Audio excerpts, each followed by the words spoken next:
Hi y'all, today we are simplifying radical expressions. So in order to simplify expressions, we need to know what the perfect square numbers are and be helpful to know the cube numbers. So I'm thinking about numbers like 1, because 1 times 1 is 1, 2 times 2 is 4, 3 times 3 is 9, 4 times 4 is 16, 5 is 25, 6 is 36, 7 is 49, 8 is 64, 9 is 81, and 10 is 100. That's usually how far we go, but 11 is 121, and 12 is 144. It might be helpful to know 13 is 169. You can go up higher than that, but that's about as high as it normally goes. You can always use your square root if you need to. And then we have our perfect cube number. So we have 1 times 1 times 1, as if like when we multiply times themselves 3 times. So 1 times 1 times 1, still 1. 2 times 2 times 2 is 8. 3 times 3 times 3 is 27. 4 times 4 times 4 is 64. 5 times 5 times 5 is 125. 6 times 6 times 6 is 216. And 7 times 7 times 7 is 343. That's generally as high as I need to go. Of course, if you ever need to know the other ones, you can always do like 8 to the power of 3. Find out that it's 512. So what we're going to do to start is approximate. So I want you to grab a calculator. You can use Desmos if you want. Desmos also has a scientific calculator. So we're going to try just calculating these. So it's the square root of 18, 4.243. We'll round to thousandths places. And then when I have a number in front like that, I'm going to type the 2 first, then the square root of 125. That's going to be 22.360 turns into a 1. Right, so we have 22. And then here we have the cube root, right? So like a cube is 3 times. This is what number can we take out of 54 3 times? So I'm going to start with -3. If you just press this button here, that's your square root. We need to find our cube root. So you're going to press functions and then go over to miscellaneous right here. And it's going to be this one right here with an n. The n allows you to type any number in there. So I'm going to type in a 3 and then put 54 like that. So I have -11.339. Right? So these decimal versions are what we call approximations. They're approximate answer, right? This is basically what our number is. If we want to find the exact version, right, there are sort of 2 ways that you could go about it. One might be the more familiar way for you right now, which is to make a little tree. So what multiplies to get 2 is, to get 18 is 2 and 9, and then 3 and 3, something like that. Then you might say, okay, I know that I need pairs in order to move to the outside. So this answer would be 3, and that 2 is remaining inside. So 3 square root 2. That might be the one that you're more familiar with. We can sort of graduate our thinking here by thinking about 18, right? When we think about 18, we can say, oh, I know that it is 9 times 2. And I know that the square root of 9 is 3. So I'm going to move that 3 to the outside, and that leaves me with 2 on the inside. Either way that you do it, you get 3 square root 2. One way it might be a little bit faster once you are familiar with this type of thinking. So I'm going to go ahead and double check that this exact answer is the same as that approximate answer I got before. So 3 square root 2 is the same number as when we did the square root of 18. This is how I know that I did it correctly, because they are the same approximate number. Okay. So when I'm working with these ones, very similar. I could break down 125, but I know that 125 is 25 and 25 and 5. I know that it's 25 and 5. I know that the square root of 25 is 5. So I'm going to move that 5 out here. 5 times the 2 that's already there, and the 5 is left over. So I'd have 5 times 2 makes 10 with the 5 left over. Like that. So I can think about it in this way. If you want to, you can still go ahead and do 25 and then do like, okay, it's 5 and 25. Break this down into 5 and 5. These go to the outside. This one stays inside. It's not super different. It just cuts down a little bit on the writing portion. Okay. For 54, so I have negative 3 cube root of 54. I need one of these perfect cube numbers to come out of 54. I know that 54 is 27 times 2, right? So this is basically the same as writing 27 times 2 on the inside. 27 is 3 cubed. So I know that this 3 cubed, that 3 is coming to the outside. So I'd have negative 3 times 3, the negative 3 that was already there, times the new 3 that's coming out from that 27.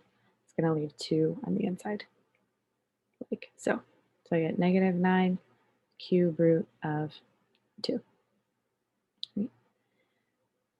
Alternatively, if you like to break it down, you can say 54. I know that that's 6 and 9. I know that that's 3 and 2. I know this is 3 and 3. And I'm looking for groups of 3. So I have 1, 2, 3 threes.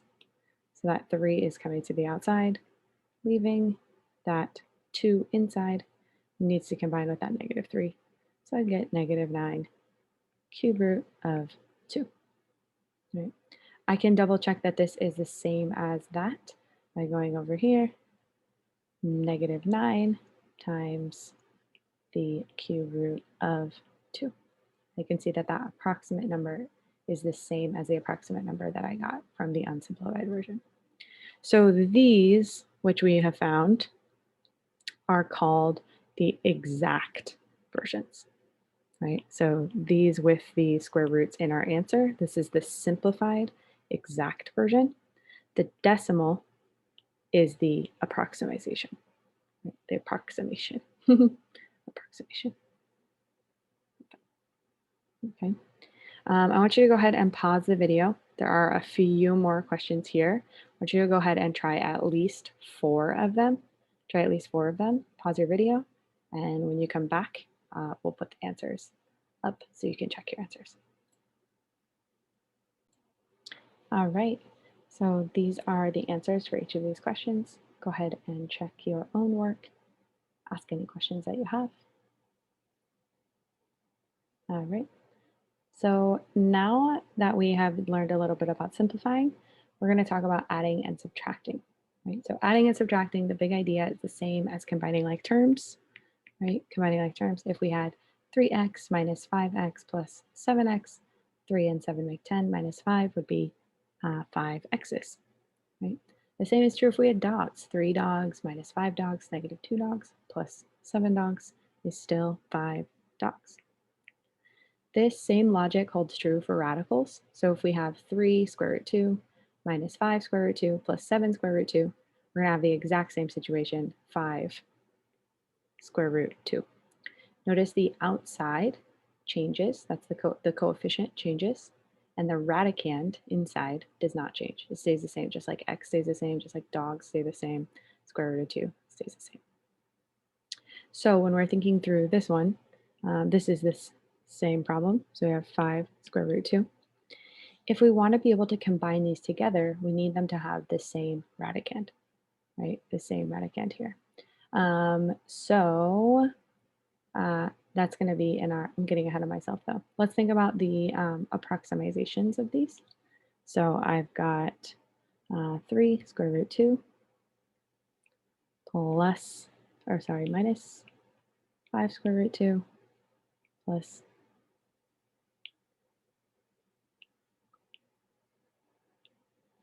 plus 7 square root 2. Okay. So the approximation here is 7.07, right?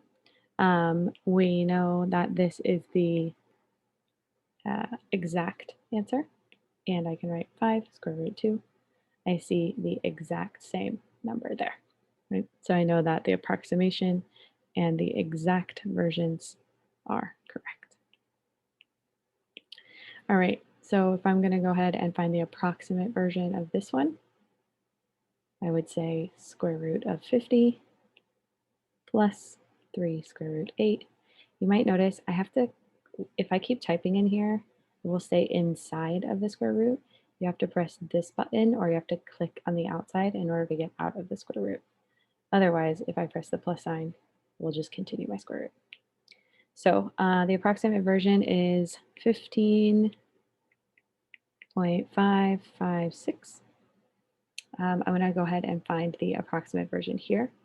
I'm sorry, the exact version here. So I want to square root this. I know that 50 is 25 times 2. Now the square root of 25 is 5 with root 2. I know that 8 is 4 and 2. And I know the square root of 4 is 2, which is going to go multiply times the 3 that's already there. I get 6 with this 2 left over. And here like this. So I have 5 square root 2 plus 6 square root 2 would be 15 square root 2. Sorry, 15, 11. So I have 11 square root 2. I can see those are the same number. So I know that this exact version is the same as this approximate version.